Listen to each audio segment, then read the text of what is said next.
El pasado sábado, Warren Buffett anunció que vendió el total de sus participaciones de aerolíneas, y su conglomerado Berkshire Hathaway registró una pérdida de 50.000 millones de dólares. En este video vamos a ver qué opinan las clasificadoras de riesgo, qué ha sucedido con las aerolíneas el pasado mes de abril, qué es lo que ha pasado con Boeing, vamos a ver una breve historia, qué está pasando con Europa, la última noticia de la bancarrota de Avianca, las proyecciones que tiene la ICAO para este 2020, ¿es un buen momento para comprar aerolíneas? ¿Qué opinan los inversores? ¿Y qué debemos hacer?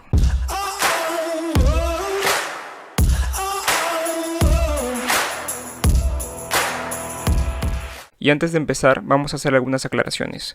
Punto número 1. Warren Buffett solamente ha vendido su sector de las aerolíneas, lo que representa aproximadamente el 4% de su cartera. Número 2. La pérdida de 50.000 millones que se habla no corresponde solamente al sector de las aerolíneas, sino al total del conglomerado. Y para este punto en específico, vamos a ver el formato 10Q de Berkshire. Este de aquí es el formato 10Q de Berkshire.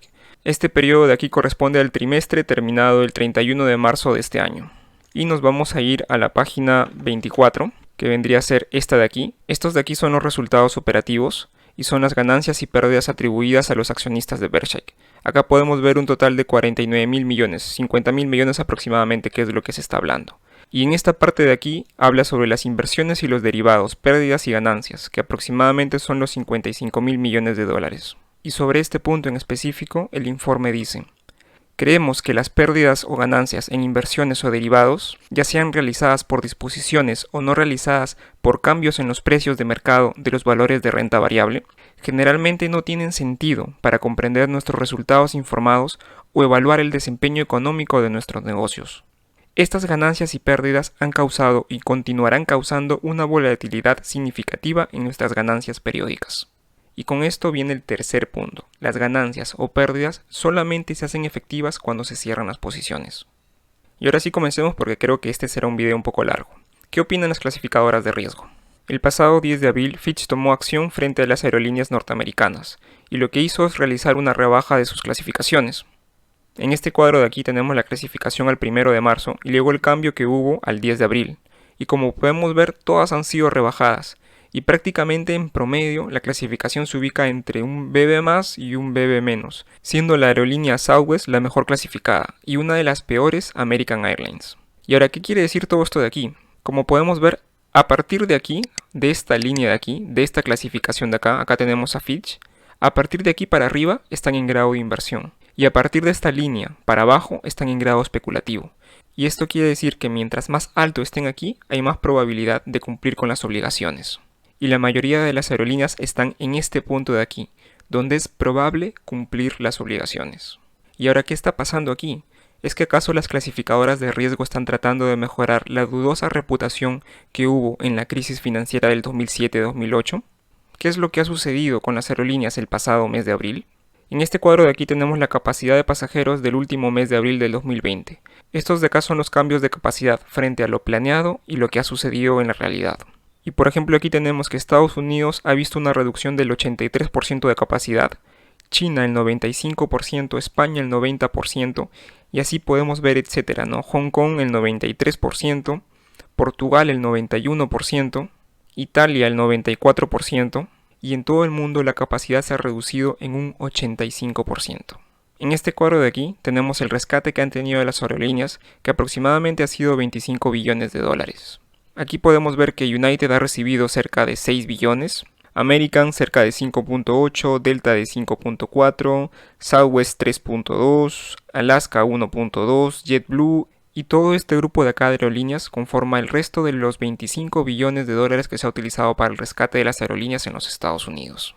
Y como ya lo mencioné en videos anteriores, estos rescates no son gratuitos. Las aerolíneas dicen que el acuerdo de rescate incluye disposiciones para la propiedad del gobierno. Aquí tenemos un breve resumen de lo que ha pasado con las principales aerolíneas de Estados Unidos para más o menos tener una idea de cuáles han sido las condiciones de esos préstamos. Este link de aquí se dejará en la descripción para que puedan leer los detalles.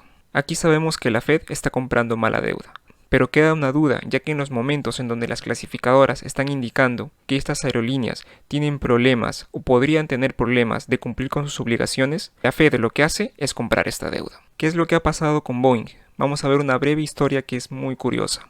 El rescate de Boeing. Cómo la Fed salvó a la compañía sin pagar un centavo. Y acá hay una aclaración que hace esta nota. Boeing tiene una clasificación de BBB- de la clasificadora Standard & Poor's, la clasificación de grado de inversión más baja.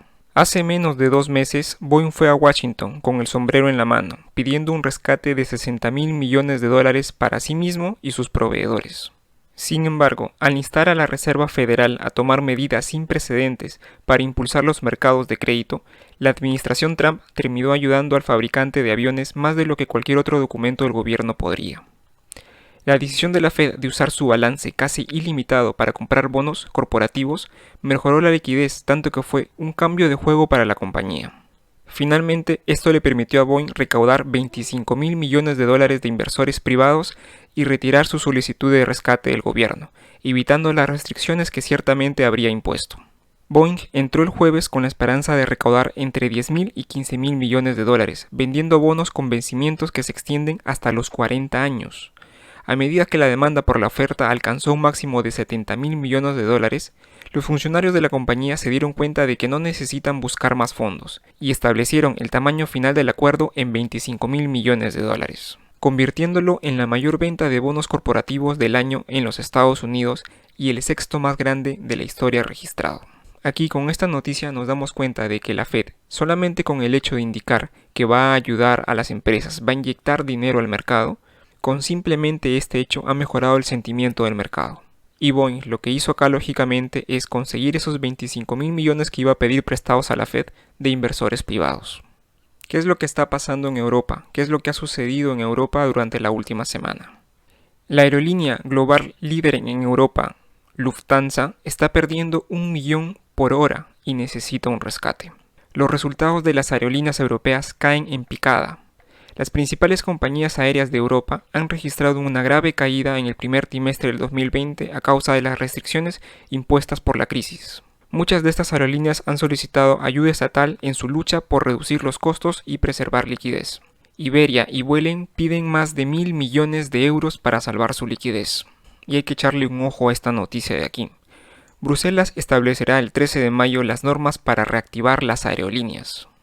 La Comisión Europea establecerá este 13 de mayo las normas y protocolos que aseguren las condiciones sanitarias para reanudar las operaciones aéreas y la vuelta a la actividad de las aerolíneas del bloque europeo, paralizadas a causa de la pandemia. La bancarrota de Avianca. ¿Qué es lo que ha pasado con esta empresa colombiana?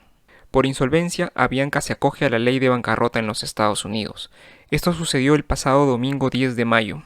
La solicitud fue hecha este domingo. Establece que se solicita acogerse voluntariamente al capítulo 11 del Código de Bancarrota de los Estados Unidos. A pesar de la eficaz reestructuración de la deuda en 2019 y la ejecución exitosa de su plan Avianca 2021 hasta mediados de marzo, la velocidad y el dramático escalamiento del impacto de la crisis han llevado a la compañía a acogerse al capítulo 11 en Nueva York, Estados Unidos. Este capítulo 11, más que una bancarrota, es una reorganización. Pero más detalles de este punto lo vamos a ver en otro video. Avianca se declara en bancarrota en Estados Unidos por el bicho. Avianca continuará operando y atendiendo a sus clientes durante este proceso, agrega la nota. A lo largo del proceso, Avianca tiene la intención de proteger y preservar las operaciones, asegurar la conectividad e impulsar la inversión y el turismo, preservar los puestos de trabajo en Colombia y otros mercados en los que opera la compañía, y reestructurar el balance y las obligaciones de la empresa para hacer frente a los efectos de la pandemia. La aerolínea estimó sus obligaciones financieras entre los $1.000 millones y $10.000 millones. ¿Cuáles son las proyecciones de la ICAO para este 2020? La ICAO es la Organización de Aviación Civil Internacional creada por la ONU. Aquí tenemos esta presentación de la ICAO. Es del 8 de mayo del 2020. Es muy reciente, así es que es muy importante tenerla en cuenta. Aquí tenemos el tráfico de pasajeros mundial, su evolución desde el año 1945 hasta el año 2020. Este año de aquí, 2020, lógicamente es una proyección, y la ICAO pronostica una caída del tráfico de pasajeros que oscila entre los 44 y 80%. Este gráfico de acá es muy interesante ya que nos muestra las caídas que ha tenido este sector de aquí en las diferentes crisis, ¿no? Y más o menos cuánto es el tiempo que les ha demorado en volver a retomar, digamos, la misma cantidad de pasajeros, la misma cantidad de tráfico que tienen. Acá tenemos la crisis del Golfo, que prácticamente su recuperación fue de 1 año, 2 años. Tenemos aquí el evento del 11 de septiembre, ¿no? El ataque terrorista del 11 de septiembre de las Torres Gemelas. Aquí podemos ver casi un movimiento plano que aproximadamente duró unos 3 o 4 años. Y aquí tenemos la crisis financiera, ¿no? Una leve caída que aproximadamente duró un año o quizás 2 años como máximo. Aquí tenemos aproximadamente una pérdida de 48 billones de dólares por el ingreso de pasajeros entre los meses de enero y abril del 2020. Aquí tenemos el impacto por región que va a tener el tráfico aéreo en este 2020, ¿no?